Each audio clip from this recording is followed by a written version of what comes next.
Good morning. All protocols observed. It's an extreme honor for me to sit here today and look into this audience and just to see and understand the trajectory of this country, of this beautiful country of ours, as to where we're heading, and to have the Vice President come out today to speak to the youth. This is something that I salivate of. Growing up as a young man in this country, did not get an opportunity as to what the youth of Guyana will have as this country progress and in a whole new direction from an economic perspective. So it's such a great opportunity to be here today, looking into the crowd. I'm seeing all various diversity. But when we talk about the One Guyana means it's all from an inclusive perspective and not particular any race or so forth. So this is great stuff. I departed Guyana back in 1982 when we had a lot of trials and tribulations that's happening. But to see the progression of this country where it's heading right now, with a strong leadership from a creative perspective, this country can, and the people of this country can only appreciate where we're heading to. So once again, I want to thank you very much on behalf of the conference and the CEO and so forth. We sincerely appreciate you being here today. Thank you.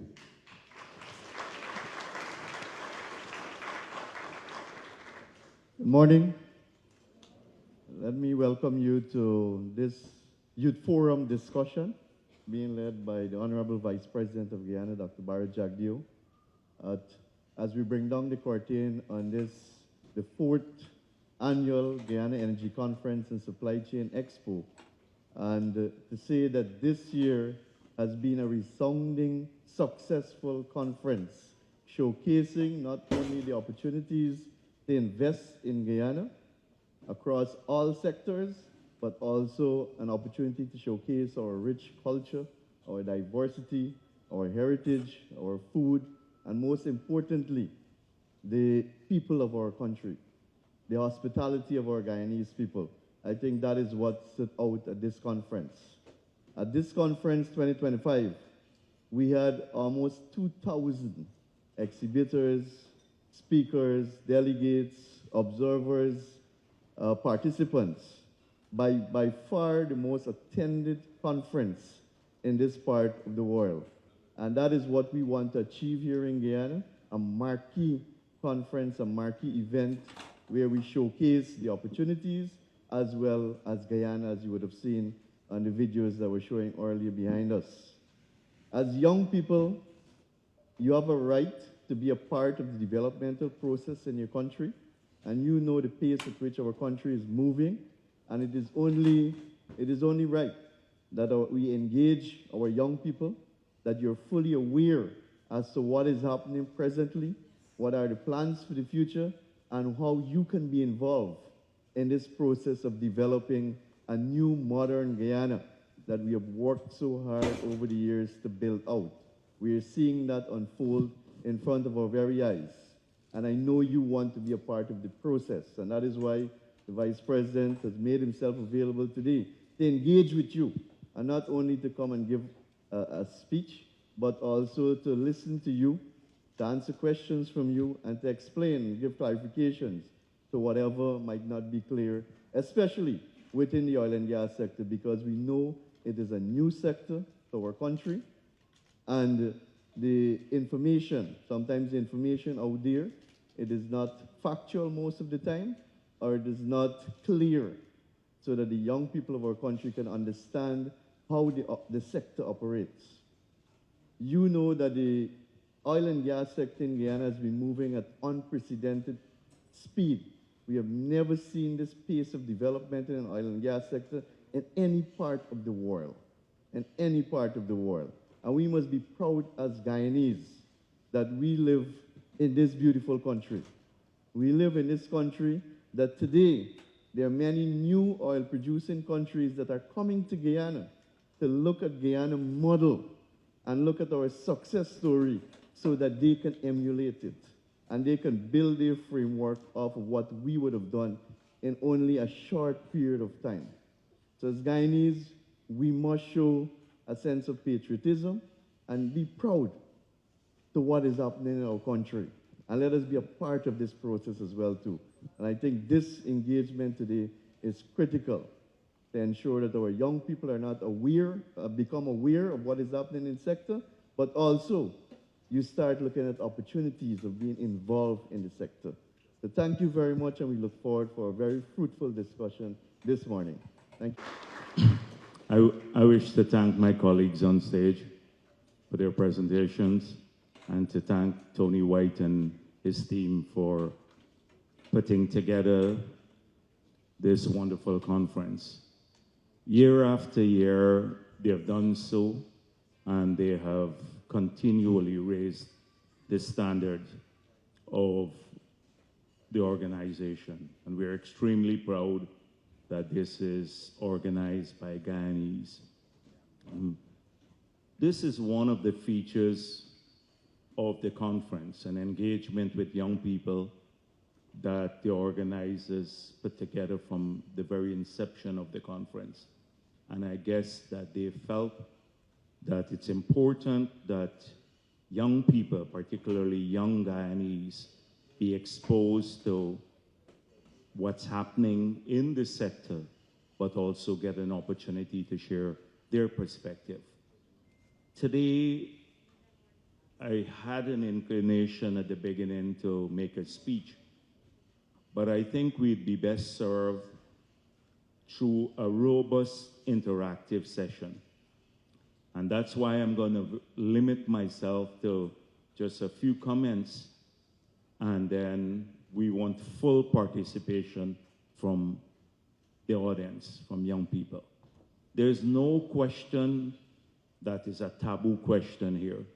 No sector from which you're barred from asking questions about, in not just the oil and gas sector, but on our vision for the future and how we intend to pursue that vision and the policy making in any sector of the economy. Feel free to ask. And in fact, anything that's bothering you as Guyanese, you can ask. I think that's a broad enough definition for asking questions today. So let me give you a few basic things. You hear a lot that we are awash with oil money now. Our country is so wealthy, from some social media commentators, that we can stop working and the oil money can sustain all of us and we'd have a great life. And the people who are advocating this seriously believe it. But what are the facts? This year, we passed the budget. The oil resources in the budget can only finance about 37% of all the activities planned. That's 37% of the budget is funded from resources from the oil and gas sector. That means that the rest, 63%, has to come from other sources, some from borrowing and some from non-oil revenue. So we're not awash with oil money. Because of the agreement that was struck in 2016, a lot of our resources will come towards the back end of the contract, and as production expands, and production is expanding rapidly. Within a couple of years, we will probably be producing over 1.3 million barrels per day. So in the outer years, the revenue will grow rapidly. But right now, as of today, all the oil money in the budget can only fund 37% of our activities. If you look at our allocation for education, health, and roads and bridges, it's more than all the oil money in the budget. Just education, health, roads, and bridges. So when people say to you that we have all of this money and we can give out free money, we can stop working, we should stop building infrastructure. It's a fallacy. It's a fallacy. So these are some basic facts. Then what are our priorities? Where do we see ourselves spending oil resources? The People's Progressive Party, even in opposition, defined those sectors in our manifesto. We said we want a world-class education. Consistent with that, the budget for education has grown from about $50 billion to $175 billion since we got into office.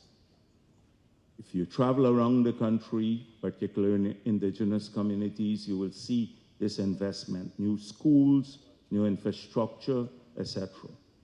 We are now funding 50,000 scholarships through the Gold Program, through GROW, through WIN, and through the BIT programs.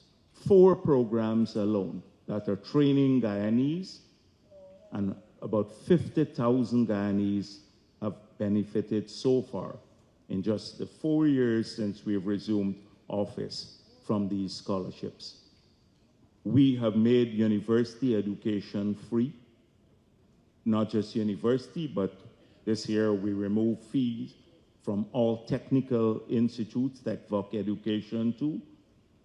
So a massive investment in education, because we believe that our people, if equipped with the skills, they would be able, particularly young people, to prosper in the future.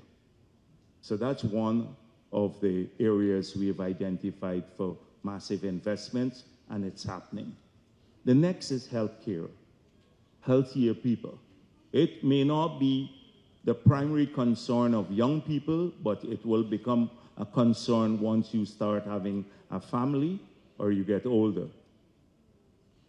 But right now, the massive growth in healthcare expenditure too. We're building 12 new hospitals to international standards and rehabilitating all of the others.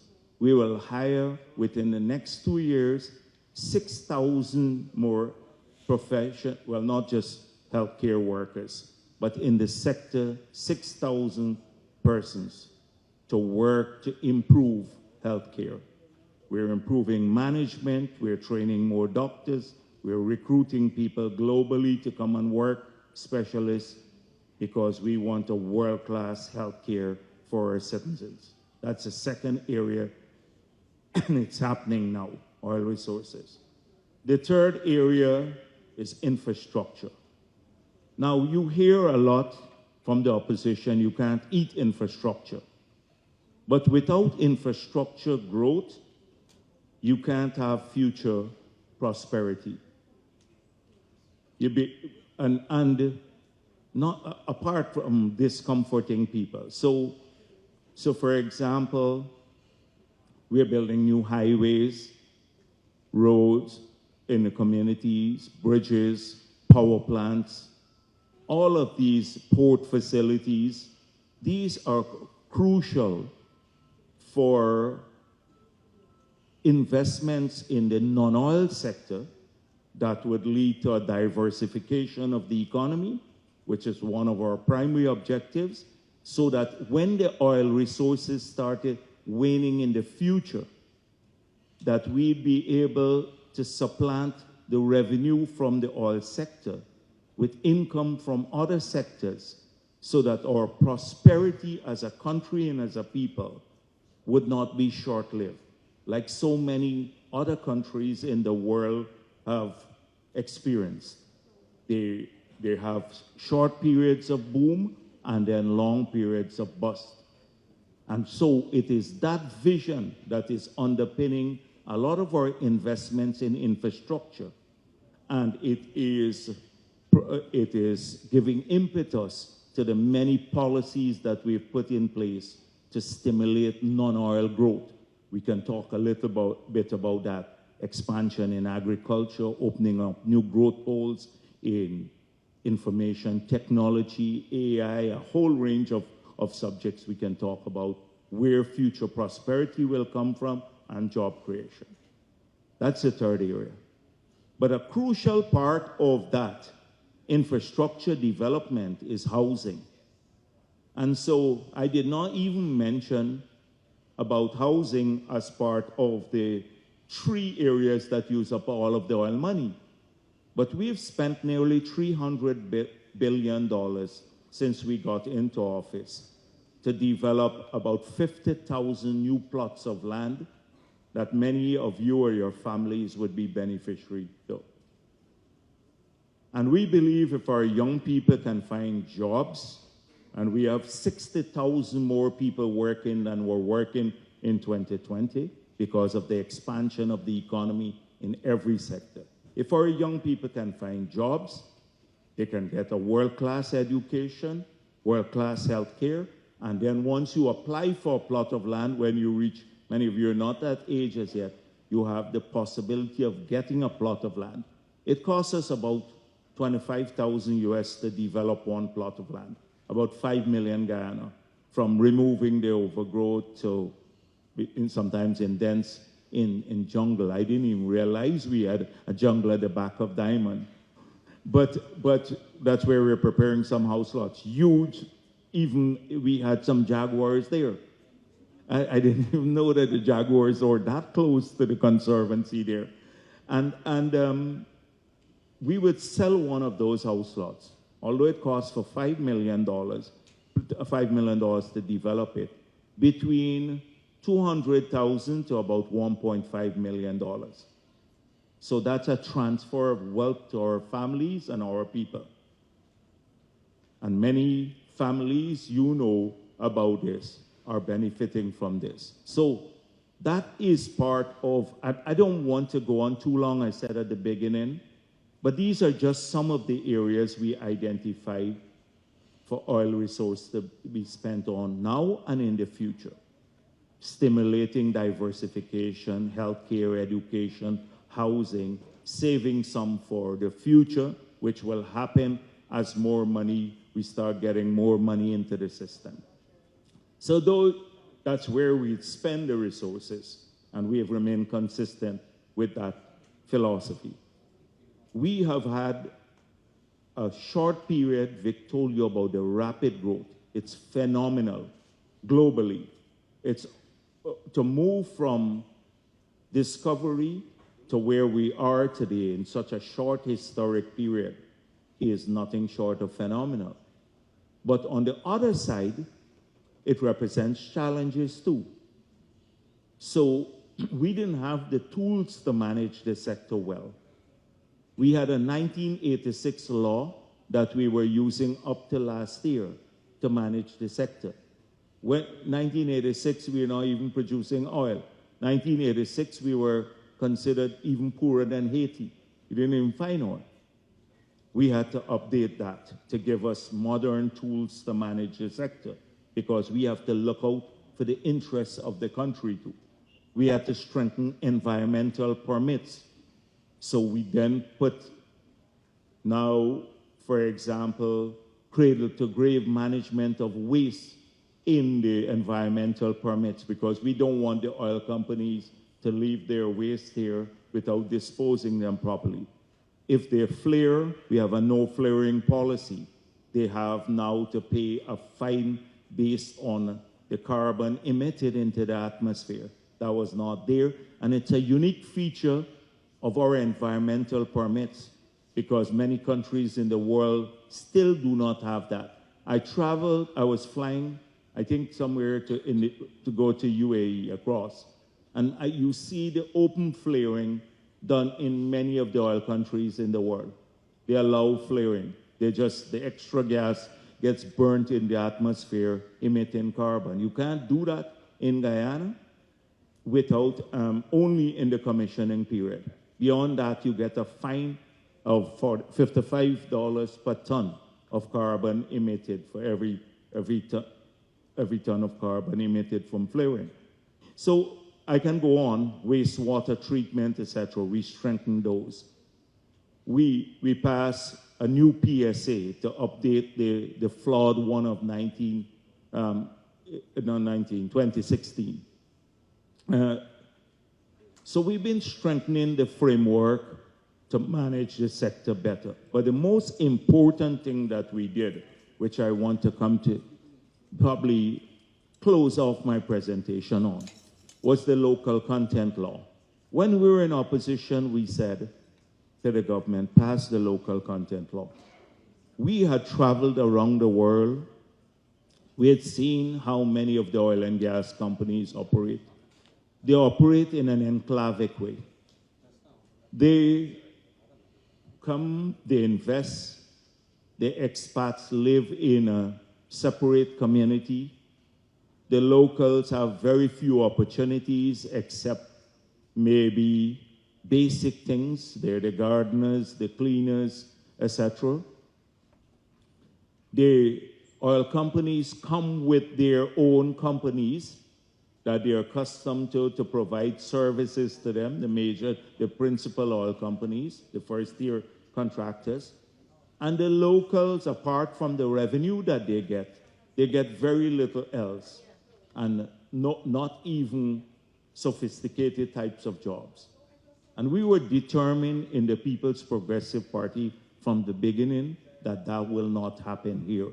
We spoke with the oil and gas companies. We said, this has to be a shared prosperity. The fact that you did not do something in another part of the world is not going to hold water with us. Like they said, they didn't want the carbon tax, or never did it any other part of the world. And we said, well, that's other countries. Here in Guyana, we're putting the carbon tax. So they did not want the local content law.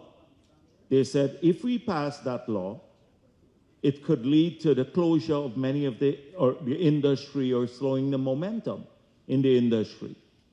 And the last government bought that excuse, or was seduced by it, and did nothing. So in our manifesto, we said, we will do this. And what we did is we worked with the locals, we passed the law, even though they objected to it. And what happened since the law was passed? They didn't close down. They didn't lose any momentum. In fact, now we're expanding production. They're making, the investors found that it's a good environment and we're predictable. But what did it do for local Guyanese? We carved out a number of sectors exclusively for our people. We saw, I came here in opposition in the same Marriott. This building, when we built it, they said, the last government said they would turn it into a hospital.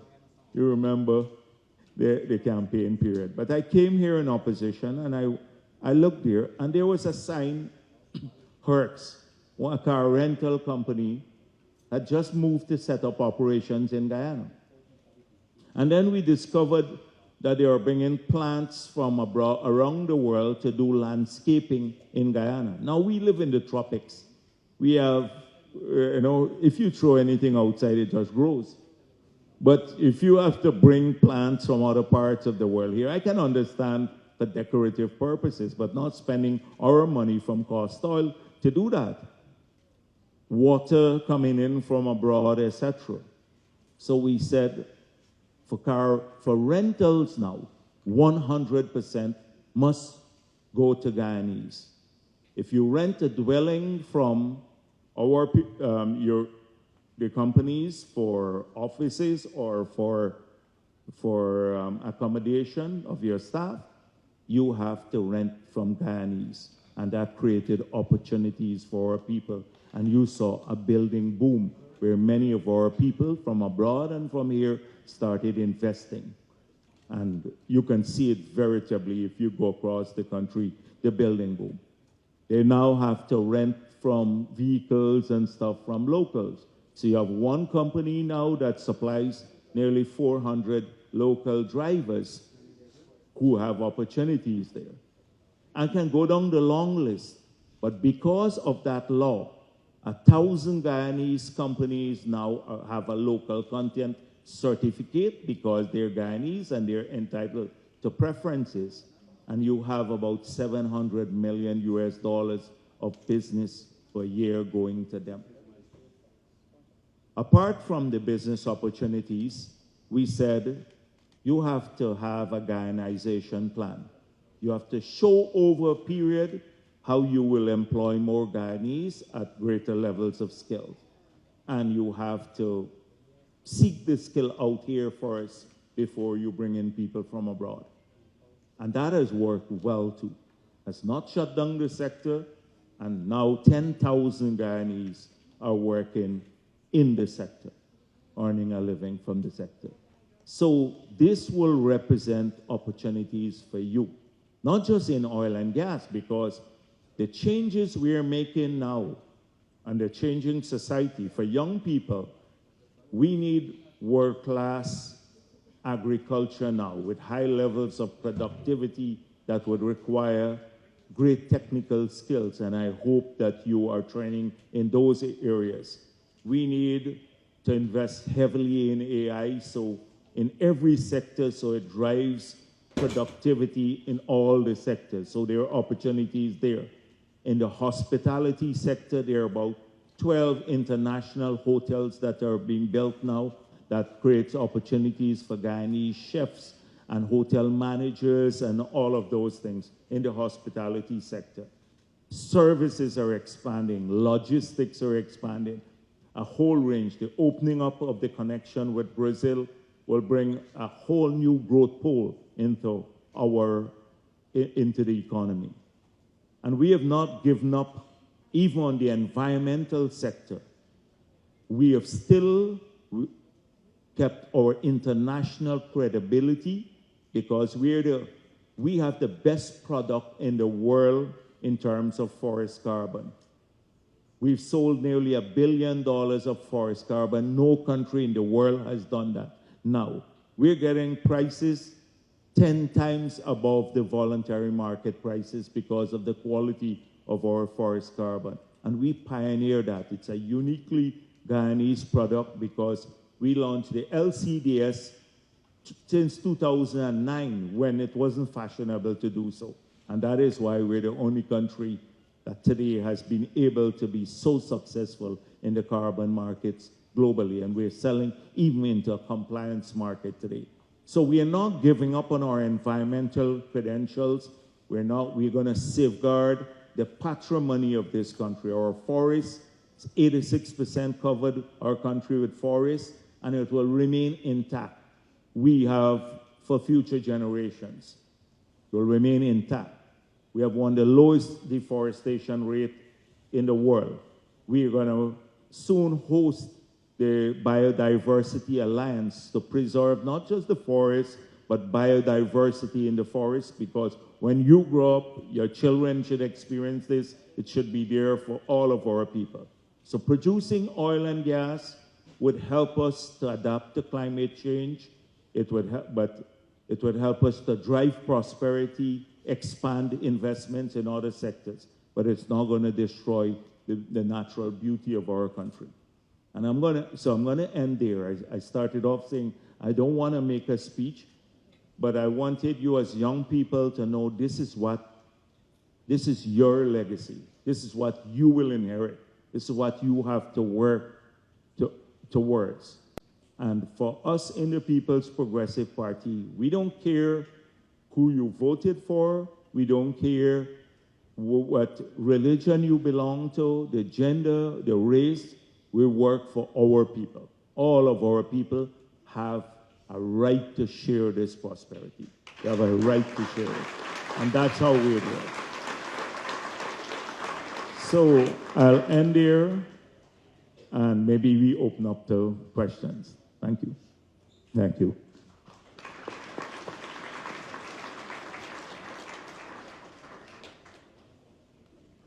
Yes. All right. Cabinet. a lot of my friends from school. I'm a QC girl. Okay. I'm very happy to see all the development in the new roads. Places that used to be called Cow Shit Lane are no longer are no longer that. They're called something else, and that's really driven up their market value. I'm from a family of land surveyors, hydrographic surveyors, and we understand the importance of flooding and mangroves and what it does for our country, which is 6 feet below sea level. And then ensuring that our children understand that we don't just drop litter on the ground and expect someone else to pick it up. We respect our environment and we respect our elders, and we show respect for our Mother Nature by making sure that we adhere to health and safety standards, which means if you drop oil on the ground and you know Granny will slip over, you tell Granny that there's a health and safety hazard. And as a surveyor, I can say that all these boundaries that people are encroaching on government land, they should be sledgehammered. All these blind spots that people are creating by putting pop-up shops that are poor sanitation should be, none of the school children should be encouraged to shop there. And we should also include in our curriculum budgeting so they understand about sex, which is a taboo subject. All right. So, yes, I'd give you a chance, though, but I want to get to that. I get where you're going. Thank you very much for the comments that you made. Particularly the point about young people in the cabinet now. And it's something that we encourage in my party. Young people, because I didn't mention that. But I also became from the party minister in my 20s. By 35, I was the president of the country. We had in our cabinet, before that it used to be people only in their 60s and 80s and stuff like that. Then we had a young cabinet. Irfan Ali became a minister in my government in his 20s. 40, he became president. So we believe in young people. We not just believe in them that you give them some sport facility or anything else and they'll be satisfied. They're smart beings. They can contribute to everything in life. And we give them opportunities. That is in our DNA as a political party.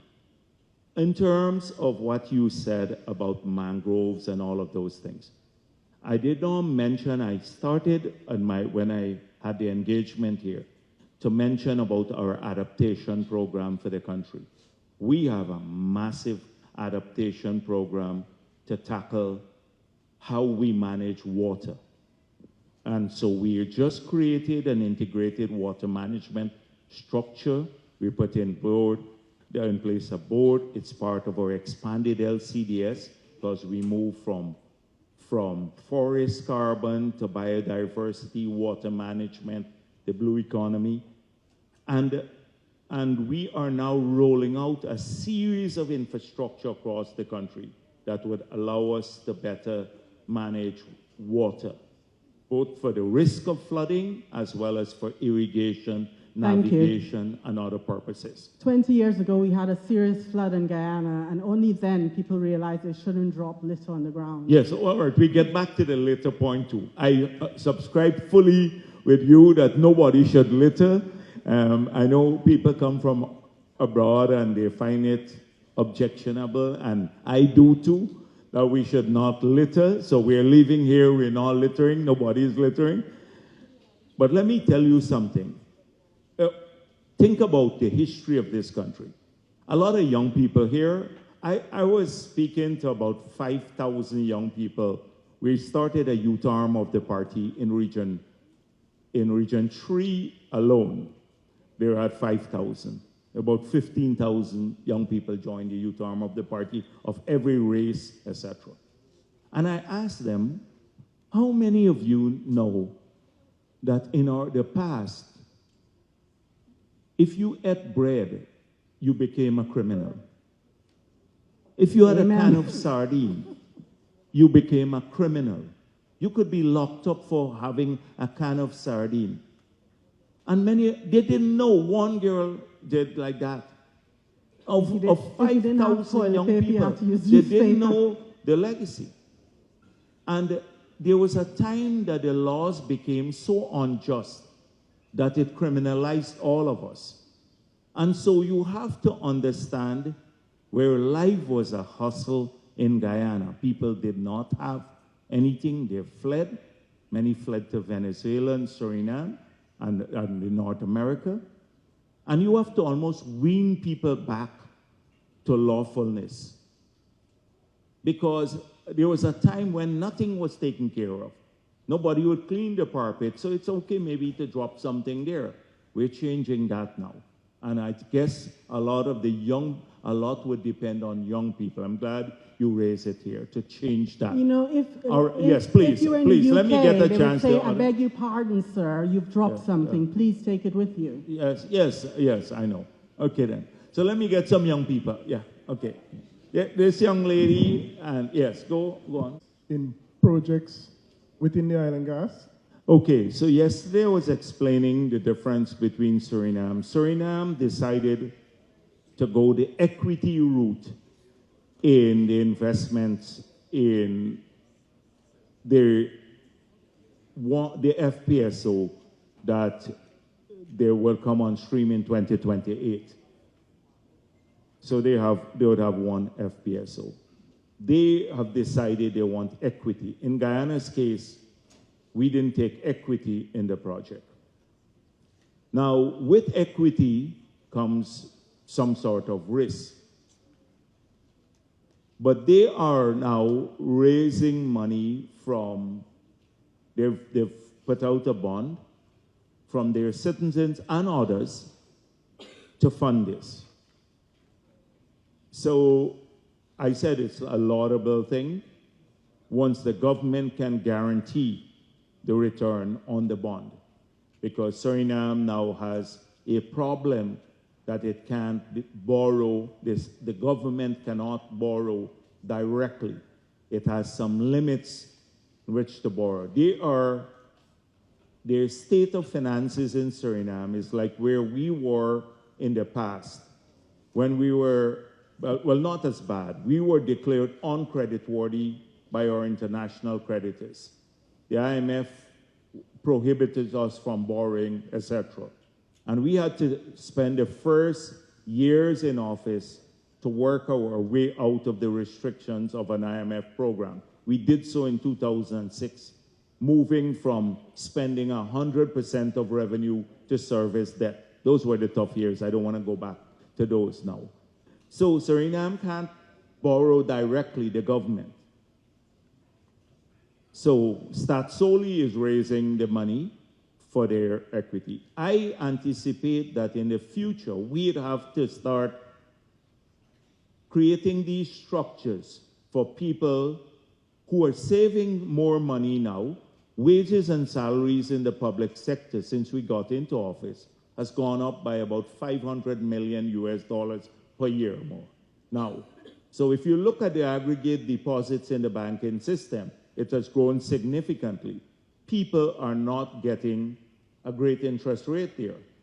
So we have to create more vehicles with guaranteed opportunities for people to invest in. It could come into maybe through government issue bonds in the future, but we don't need to do that to raise money, but maybe we can do so to create more opportunities for people or to give them equity in some projects. But even if they have equity, you have to make sure that there's a guaranteed return on the equity, or else people can lose their money.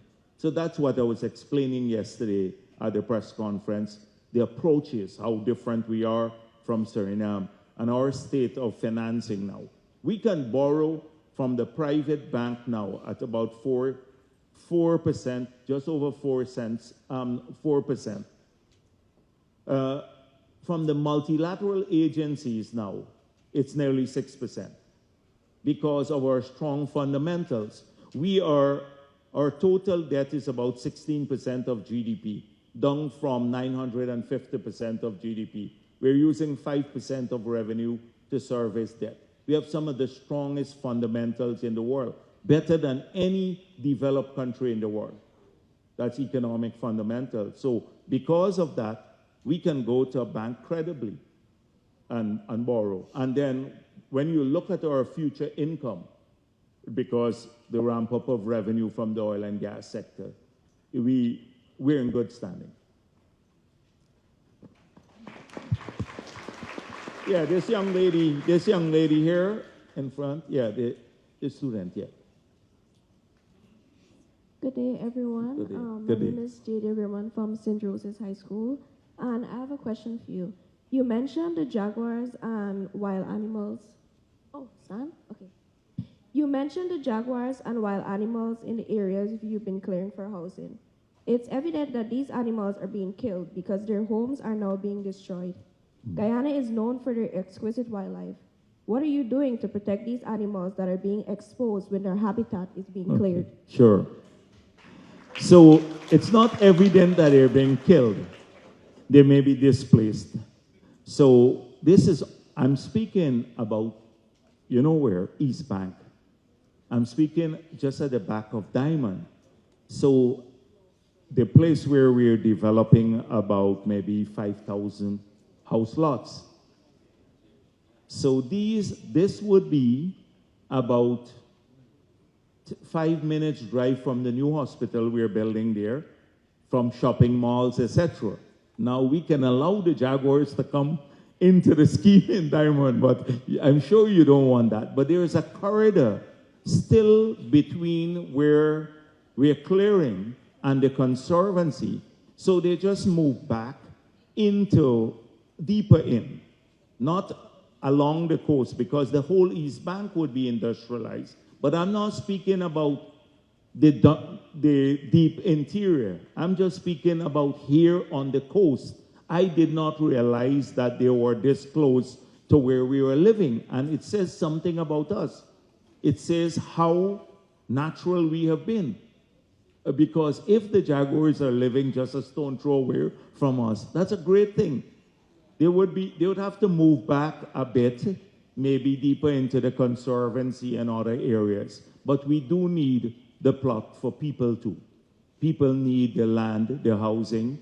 There are so many Guyanese families that want a plot of land at Diamond there where they can, just live and maintain their families. So it's the balance. That's why I spoke about protection of biodiversity. In the Mahaica-Myconi-Abari area, we are now doing some infrastructure for flood control and water management. And we have a full-fledged environmental study. We've mapped all the species there that have utilized the land. We're leaving broad corridors for them to be able to move, traverse freely. So that's part of the planning process. We're not killing the animals. We're just creating more space for people too. Okay? Okay, thank you. Thank you. You're welcome. Yeah. We have a question here. Yes. You wanna go this young man here? Yes. Go ahead. Hi, good day, everyone. My name is Shamar Morrison. I'm 23 years old, and I study marine transportation, and I'm also a trainee dynamic position operator.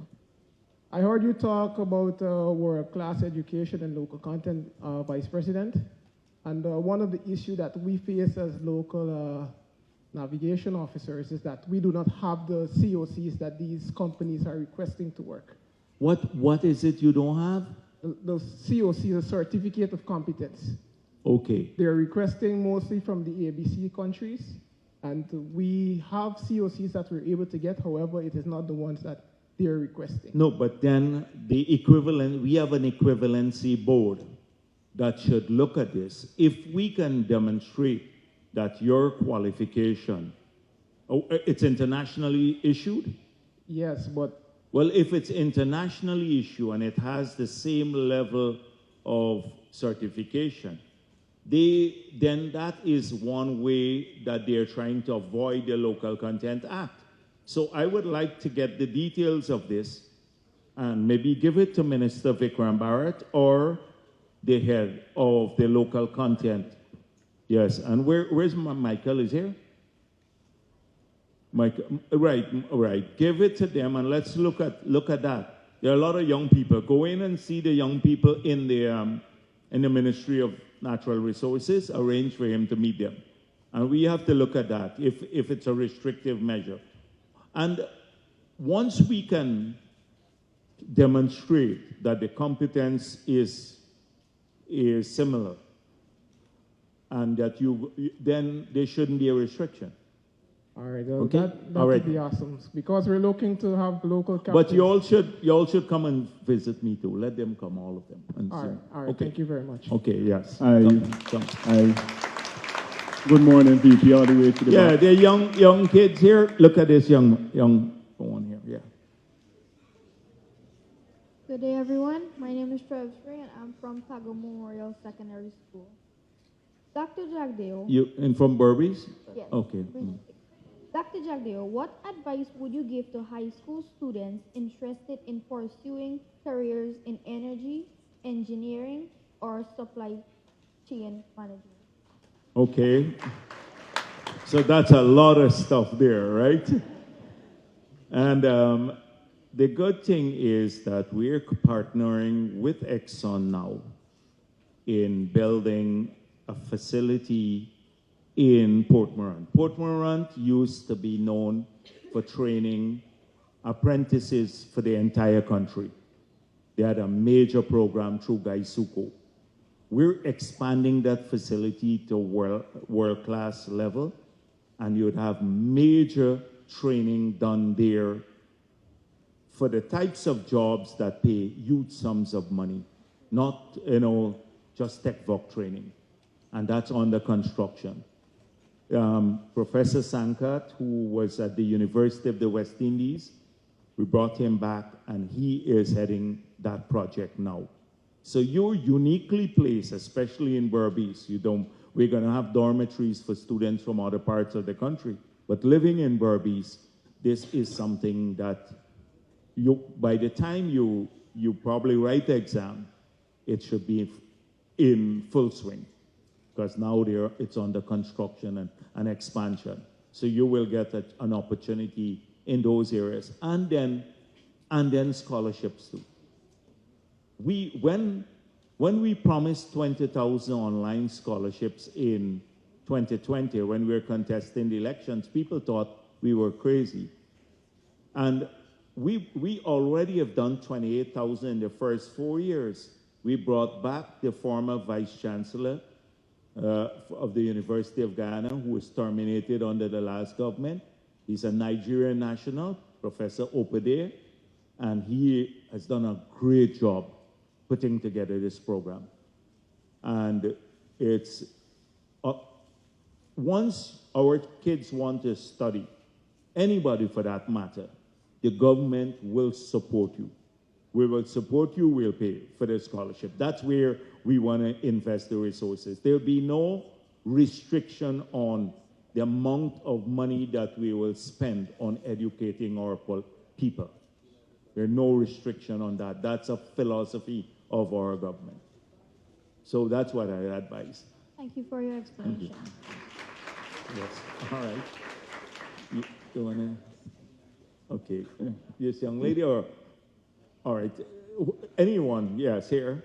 Oh, someone was there already? Yes, okay. Give this young man, and then we'll come around to the others. Give that young lady, then you'll have one here.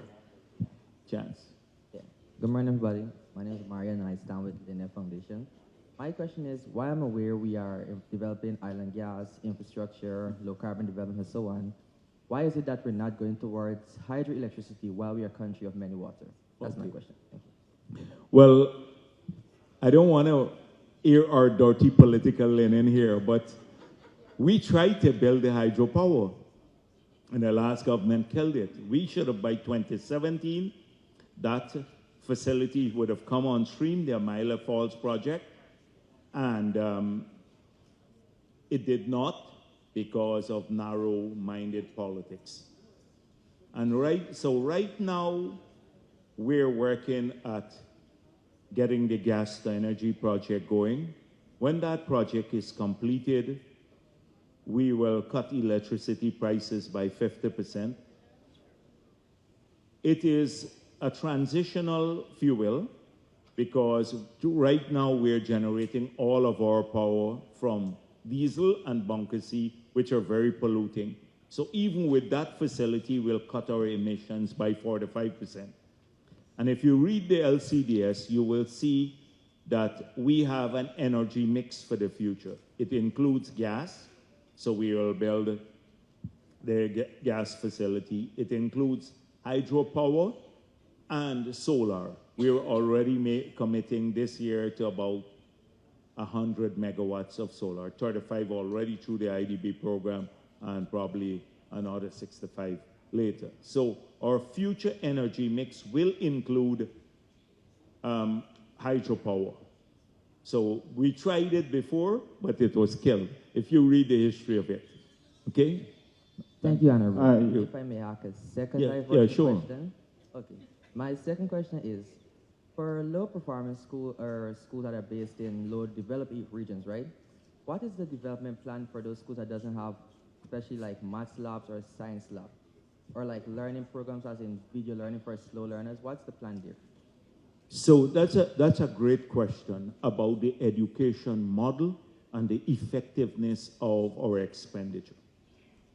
So this year, when you look at it, we're spending nearly 2.5 times more per pupil in public education than it costs your parents to pay for private tuition. If you take the total budget of the country for education and you divide by about 179,000 students, that's what we have in school, you would find that we're spending maybe over $800,000 per year per child. In private tuition, on average, it's about $300 to $350 on average. So we're spending quite a bit of money.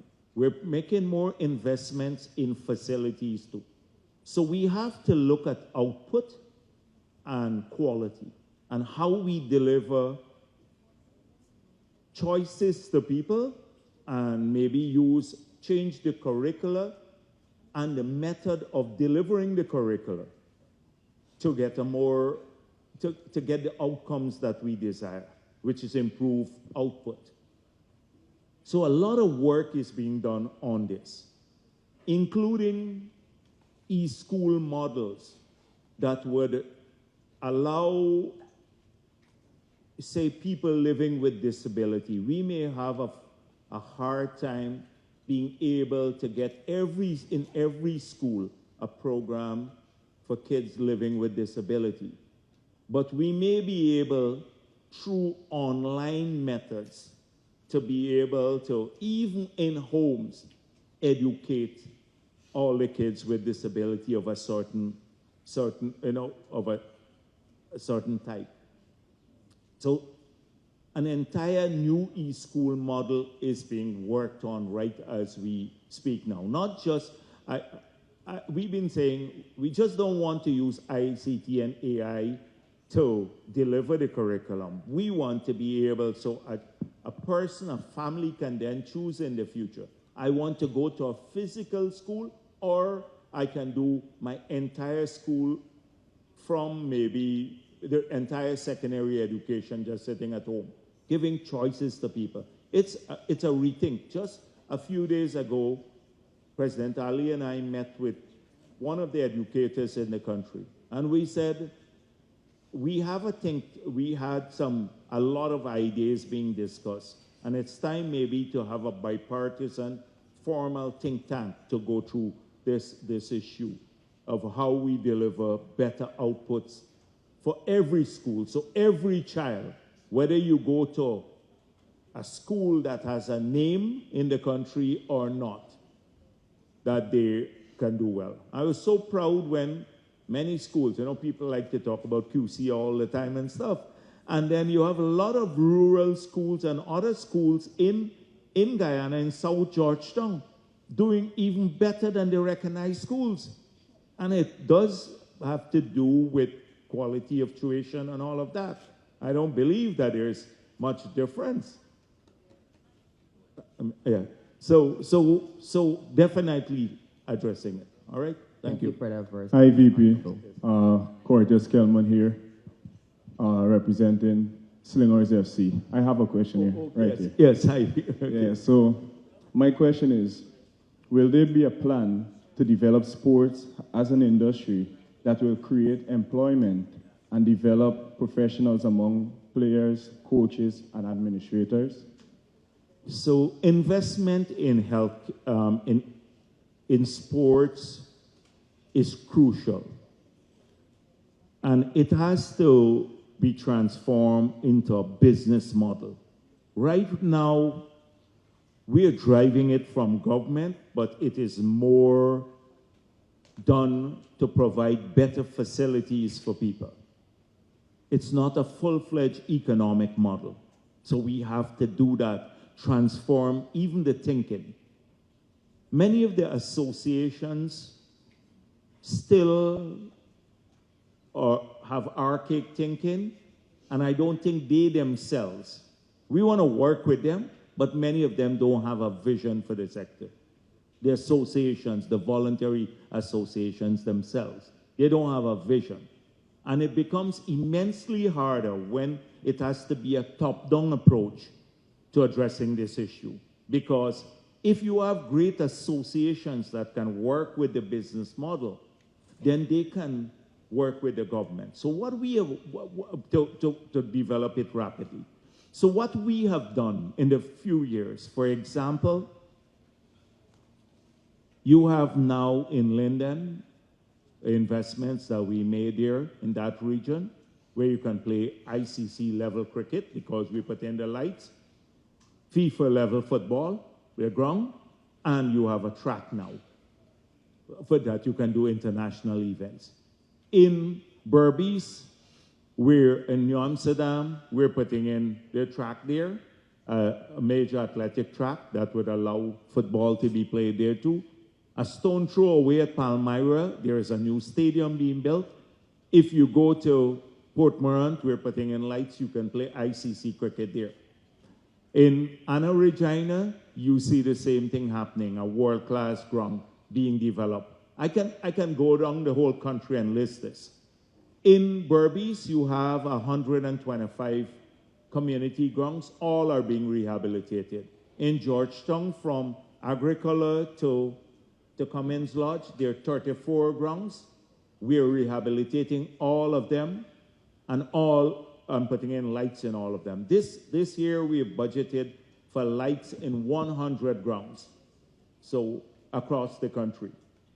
And on the East Coast, it's happening. It's happening at Better Hope, it's Pleasance, it's BV, all of those areas. Now we're putting in lights, upgrading facilities.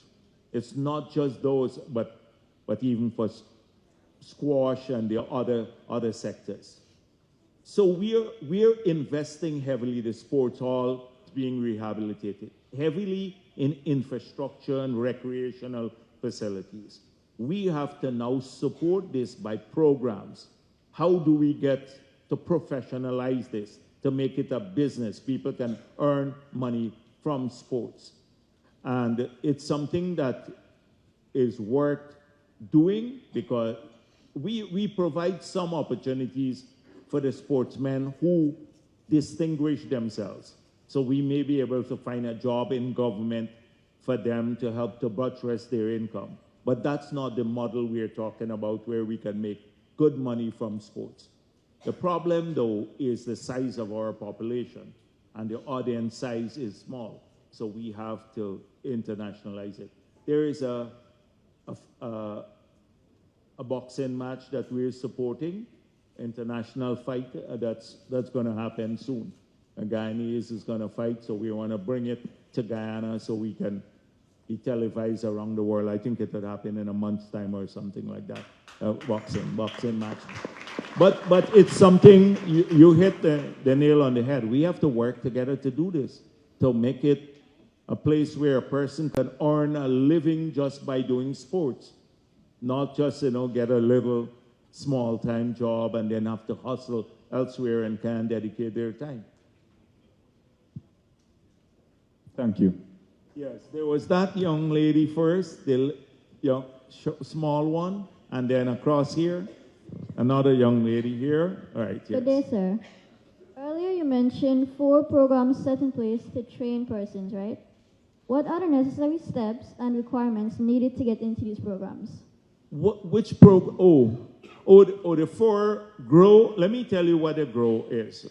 GROW program is, if you don't have any qualifications, you say dropped out of school or so, you don't have CXC, the GROW does a remedial course.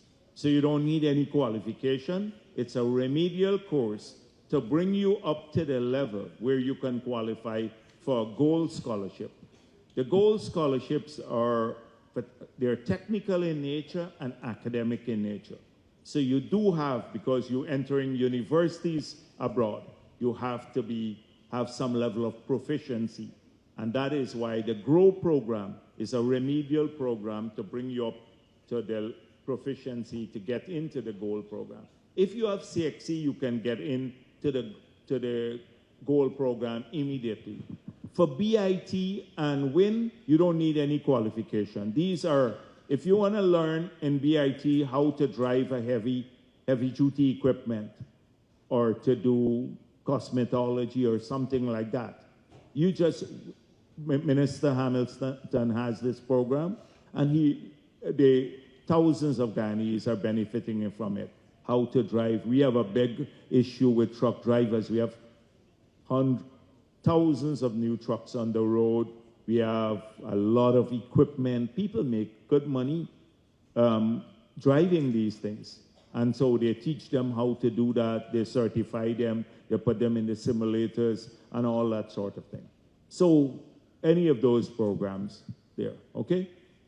And they're online, so you just have to search it. You know, I went, again, just to tell you how our people don't use opportunities. So I was in 2 places I spoke at in Berbice.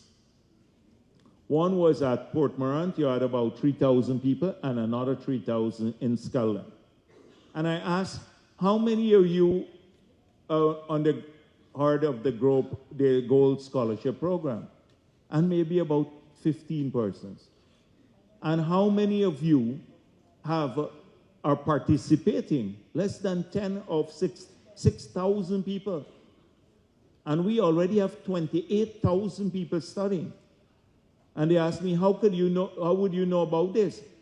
But people on TikTok all day sometimes, you know. And they're just scrolling. They don't listen to serious news.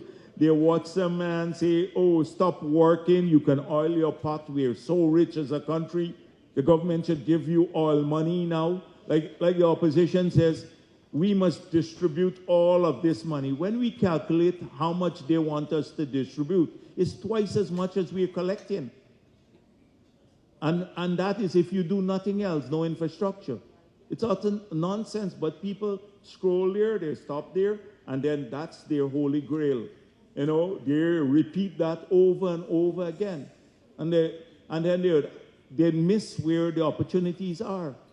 Look at this, the program for cervical cancer. We put a grant that every woman over 21 years old last year could have gotten a grant from the government, a voucher to go and get tested for cervical cancer. It's 350,000 persons who are eligible. You know how many collected the vouchers? Less than 50,000. The spectacle programs for pensioners and kids. We said we will give you $15,000 to buy your spectacle, and I think $2,000 to test your eyes. Not everybody took it up.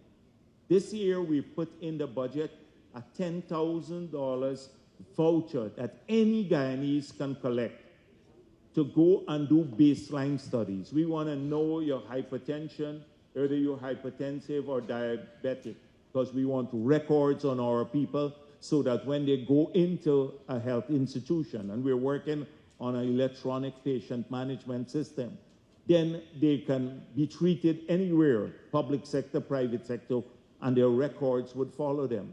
so that we can promote better health care. It's in the budget. We announce it. You want to bet that half of the people will not collect it? They wouldn't make the effort to collect it. And so people miss big opportunities because too often we're distracted. And I understand it. Young people and even the older ones, sometimes you get seduced by this TikTok. You scroll from one thing and then you watch for half an hour somebody removing a pimple from their ear, right? They get stuck on one man removing a pimple. And that sort of thing happens all the time. So yes, you want to go? Yes, go on. Young lady. All right, someone else has the microphone? Yeah. All right. Can I yeah, speak? Sure. Go on. You jumped the line, but that's fine. We'll come back to them. All right. Good morning, everyone. My name is Shamar Keith Galloway, and I sort of have two questions. Yeah, sure. I'll start off with the second question first. And well, before I ask the question, I think it's important to always make an address grounded in gratitude, and I'd just like to express gratitude first and foremost for facilitating this space where we're able to, of course, learn of the various things going on in our country and also have the space to ask questions so that we can become better informed. So moving into the question now. So we talked a lot about things that are happening in our country, particularly when, I think the first question was asked, we talked about littering and so forth. Now, this made me think about what we have in place to deal with these problems. I know that there's a fine of 50,000 if you're caught littering. However, the problem that we face in our country in all sectors is that there's a lack of enforcement, sometimes more than we'd like. So I think I'd just like to get an idea of what is your vision for bettering our enforcement capacity in Guyana. That's the first question. Yeah, and go on, the second one. Okay. Yeah. So the second question is with regards to what you shared about investments made in making land plots. If I did not make inaccurate notes, you said about 300 billion was spent on developing 50,000 new plots of land. Is that correct? Yes. That's very commendable, if I do say so myself. However, following the establishment of these plots, and then they're given out to people, are there any particular government-oriented programs that aid individuals in building? Because we can say that, oh, by default, you go get a mortgage, but the reality is, unless you're earning, let's say, about 150,000 in Guyana, you wouldn't qualify for a substantial amount of money.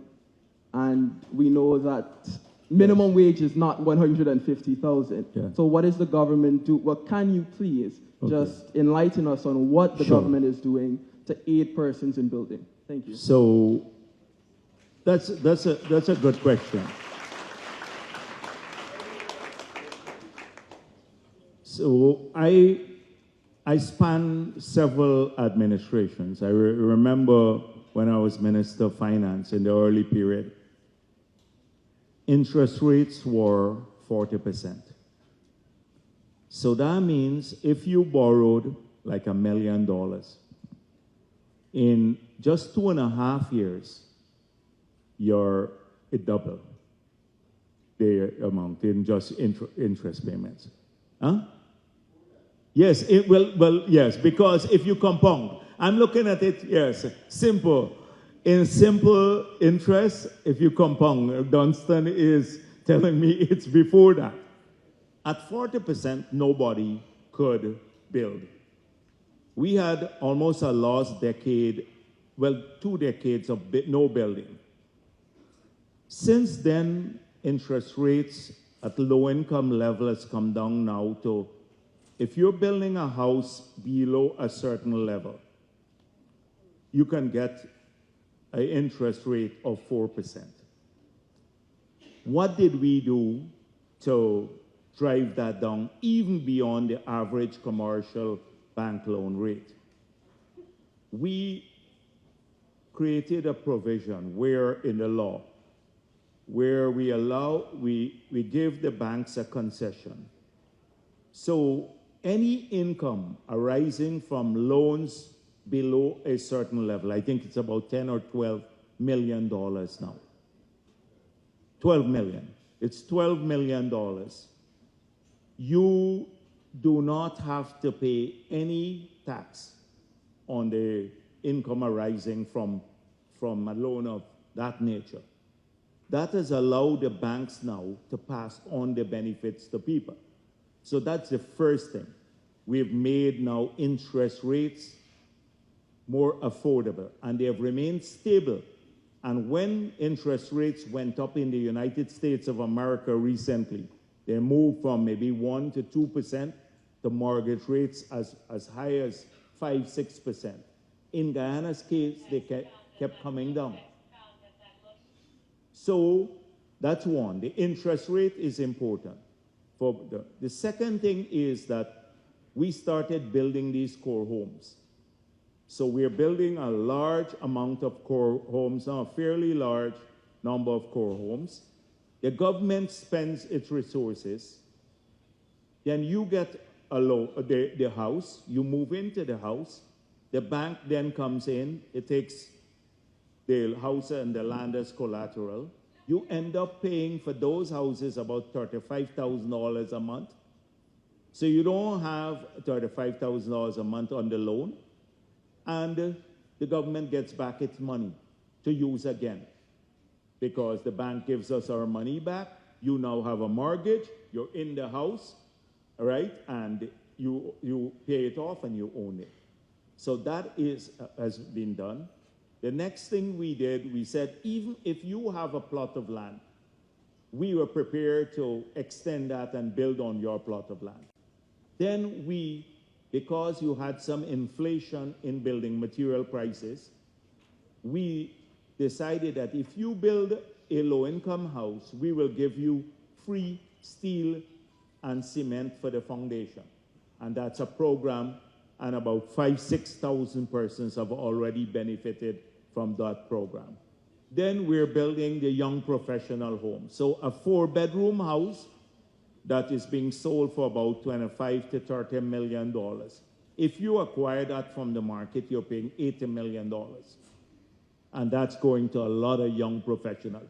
I don't want to go on too much because there are many other things that we have done. So it's not just allocation of plots of land. It is also helping people to build. And not everyone is earning minimum wage. You have a lot of people. I was looking at our engineers, how much they're earning now. So you have a lot of people.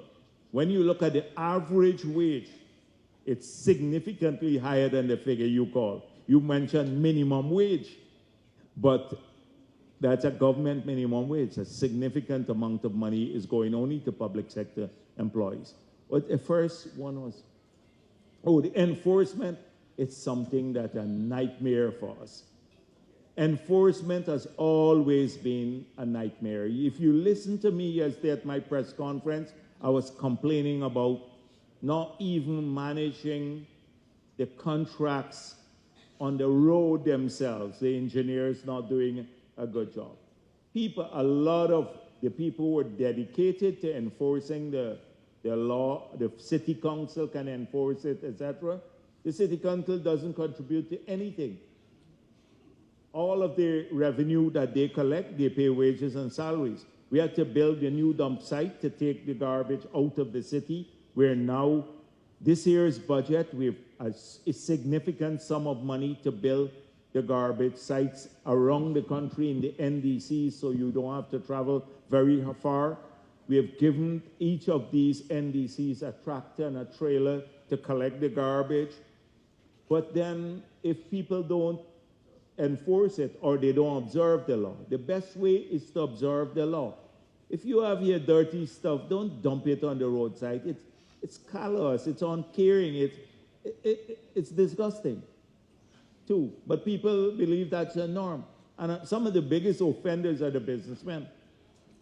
Some of the biggest offenders, not poor people necessarily, very good people. So thank you, yeah. Yeah. How are we doing for time? You see a lot. Yeah, the young lady that I missed here. Give her a chance, yes. Yeah, listen, yes, that's it.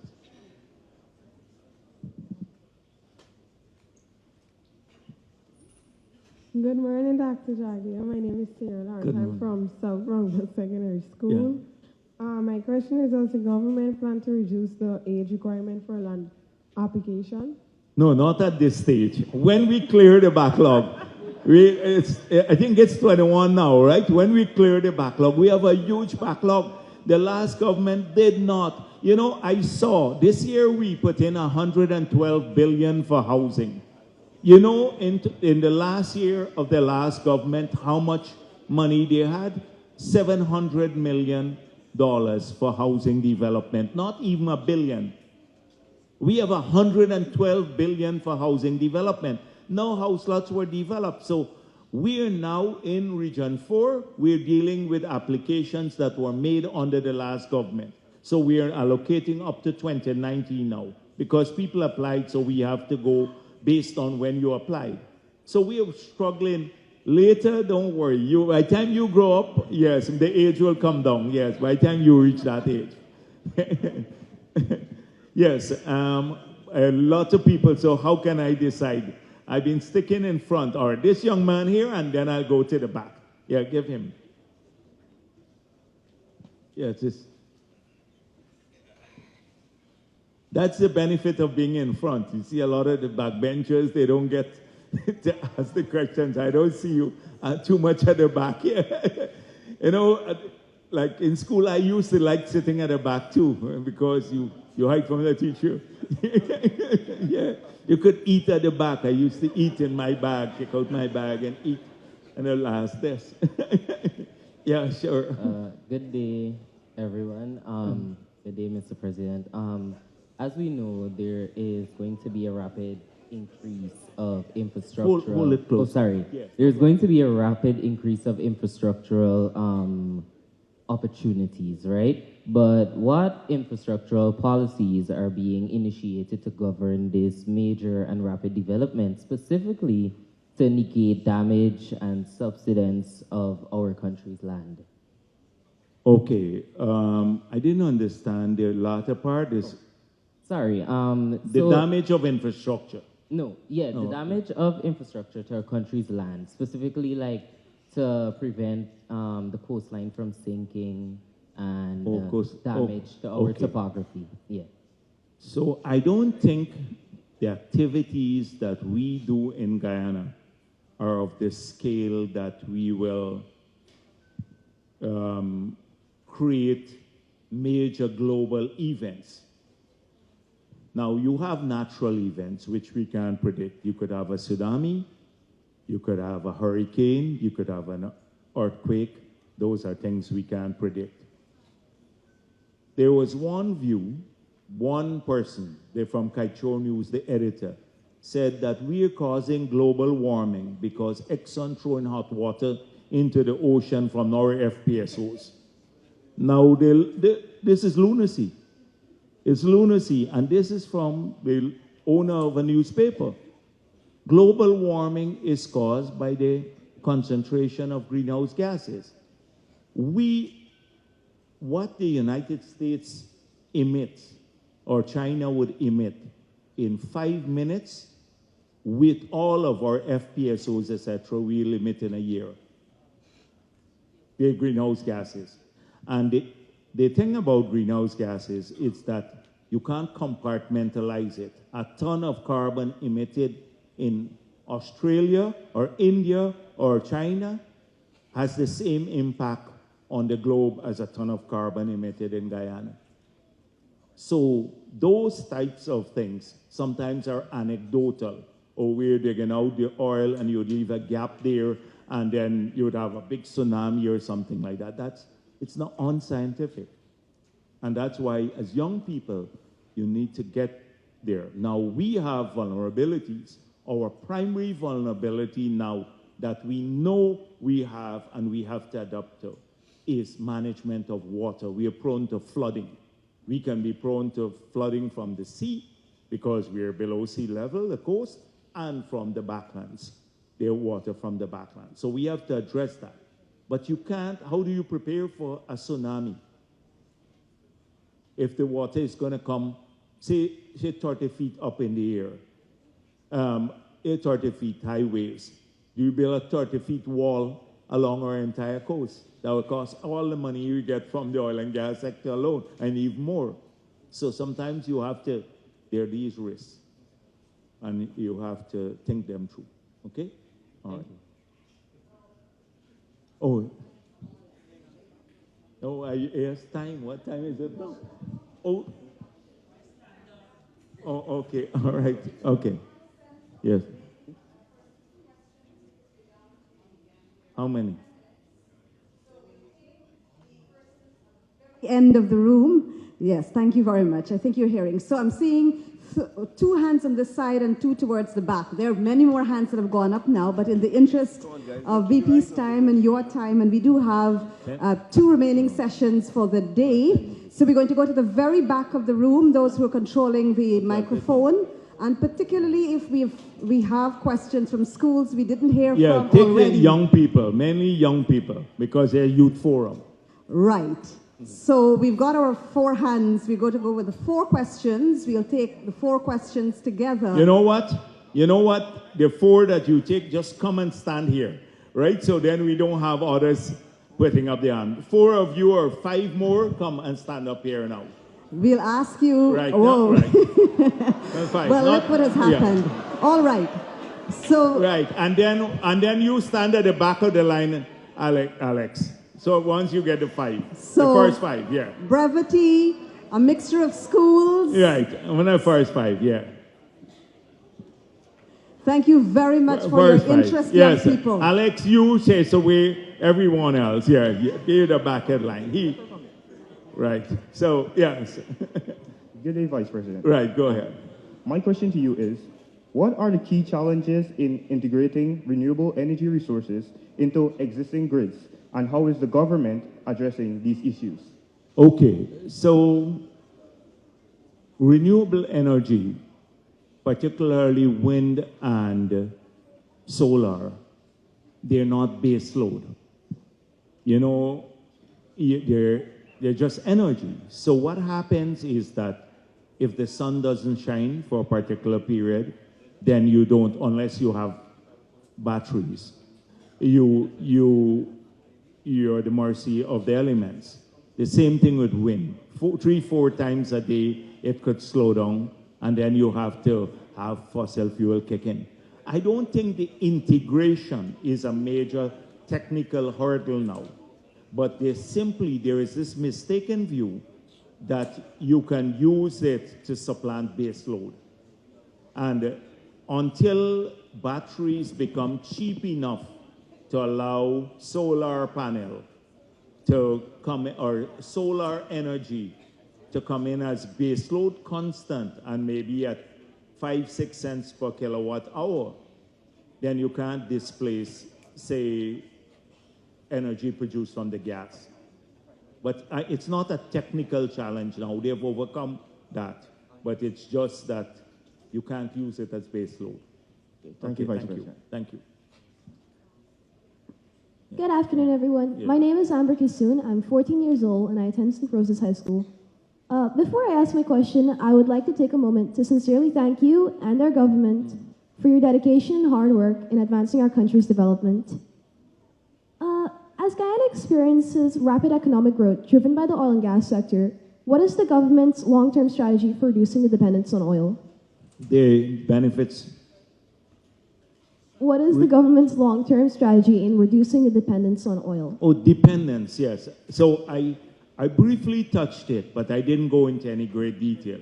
It is first of all, 2 things. The dependence on oil for future revenue and future prosperity.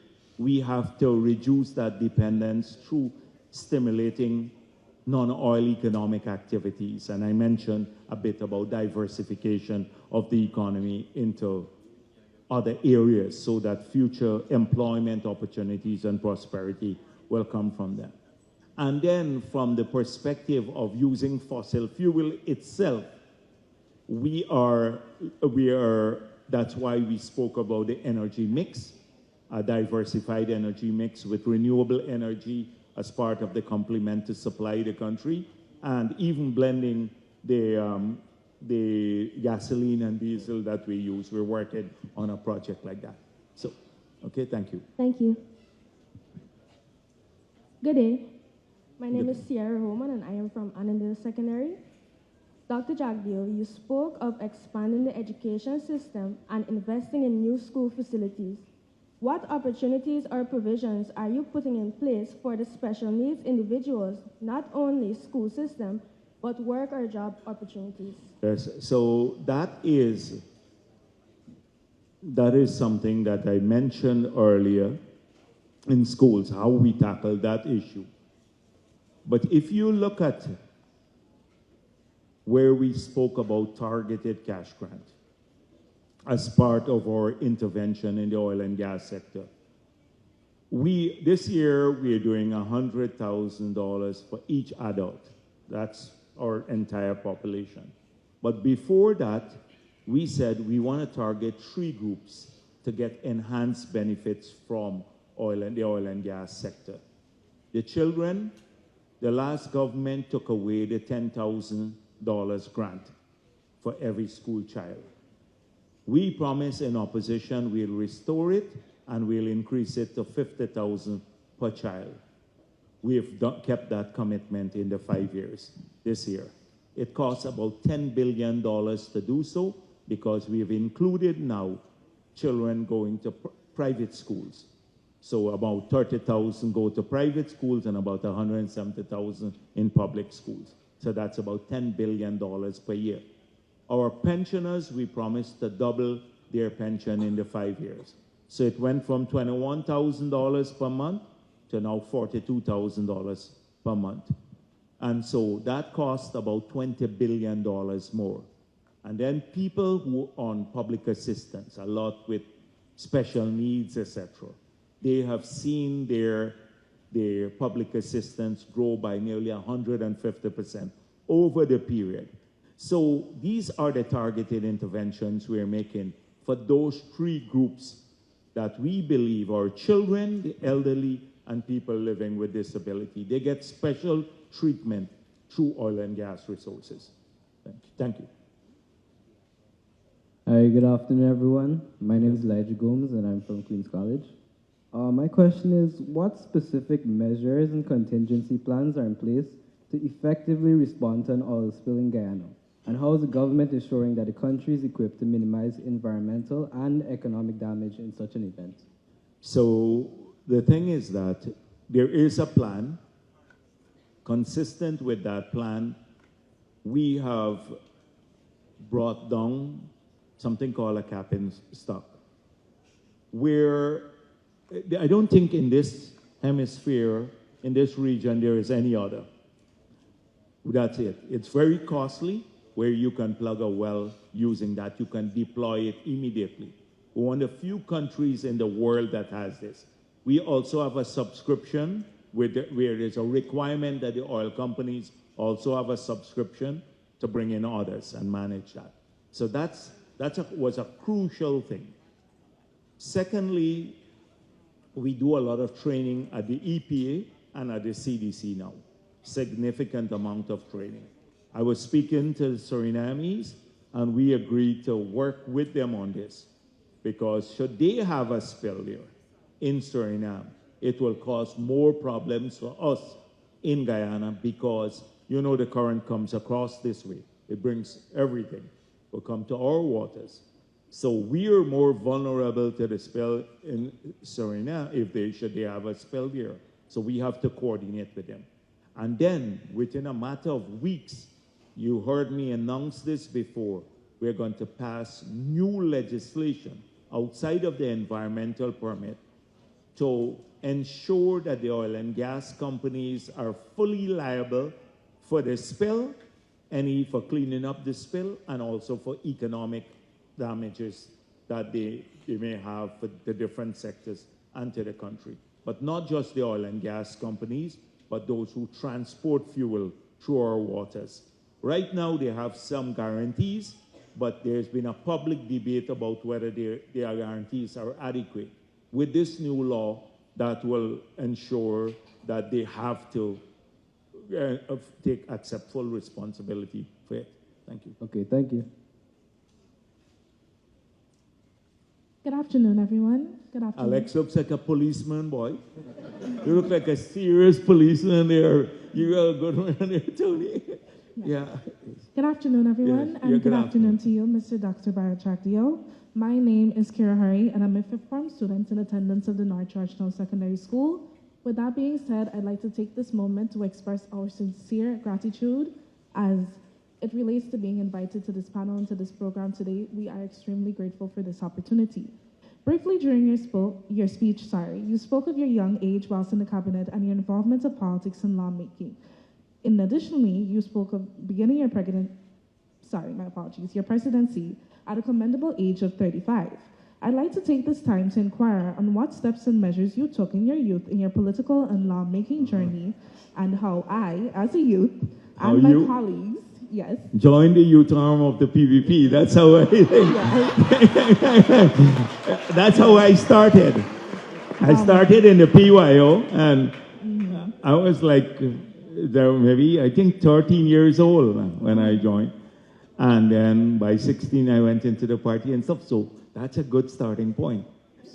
Yes, with that being said, I'd like to continue my question. Well, then, take her number and come and see me a day, and I'll talk to you at length about your involvement in politics. We want the brightest minds in politics. Sometimes politics in this country is seen, because of the quality of the debate in Parliament, it's often about name calling and about race.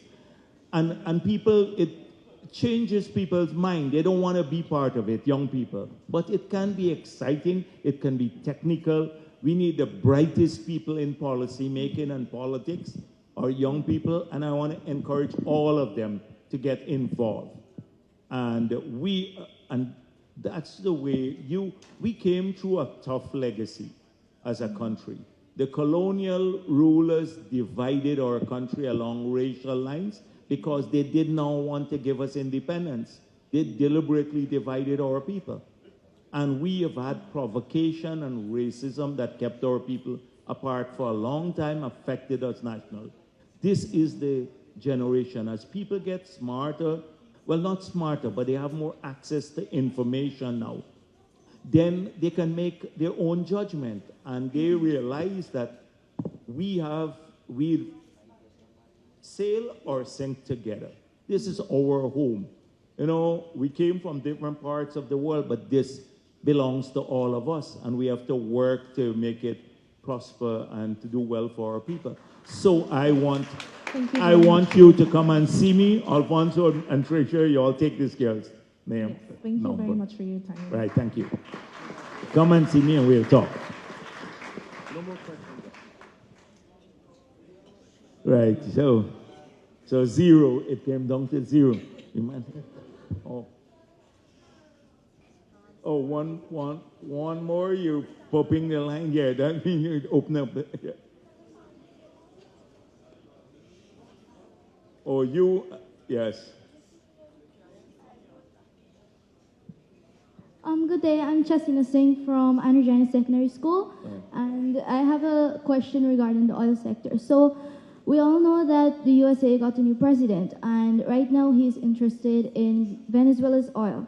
Would that affect our oil production in any way? And if it does negatively affect us, what would happen to all the students that are currently studying to work under the oil sector? So, I don't think President Trump is interested in Venezuela's oil. He has made it clear he wants to expand drilling in the United States of America. So he says, drill, baby, drill. That is his thing. So he said that all the time. In the United States of America, the new administration will be favorable to the development of the oil and gas sector. They will improve, they'll probably open up more lands, federal lands, for drilling. They will probably make their regulatory environment more attractive for drilling. But a lot of the investors in the United States of America, particularly in fracking, they need a particular price for oil produced from fracking to be competitive. And if his objective is to drive down the price of oil to control inflation in the United States of America, it may be counterproductive to that massive, to new entrants into the market. ExxonMobil and the other oil companies are not expanding in a major way their investment or capital expenditure in those countries. They're doing so in Guyana. So I have no doubt that the demand for fossil fuel will be with us and high for the conceivable future, because even globally, the renewable energies are not coming in at the scale and pace to displace any oil supply demand. So that is how I see it. In our case, we have a low break-even point, right, for producing oil, and our crude is vastly superior to Venezuelan crude. They have heavy crude. We have light sweet crude, which is known around the world. It sells at a premium price, and it is less carbon intensive. And so I believe we'd survive long after many of those countries that are now producing crude uncompetitively and poor quality crude. So I have no doubt that it will happen in the future. Now, that is not to say that oil prices can come down, because you remember in 2015, oil prices fell from $120 a barrel to about $28, nearly $30 a barrel.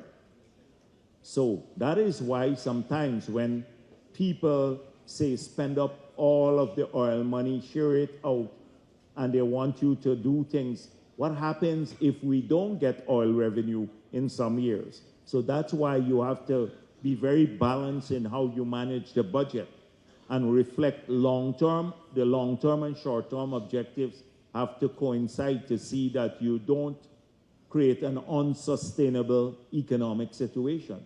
So that is, I didn't get a chance to speak too much about that, but it's a good thing that you raised this question at the end. So thank you very much. So thank you very much, students.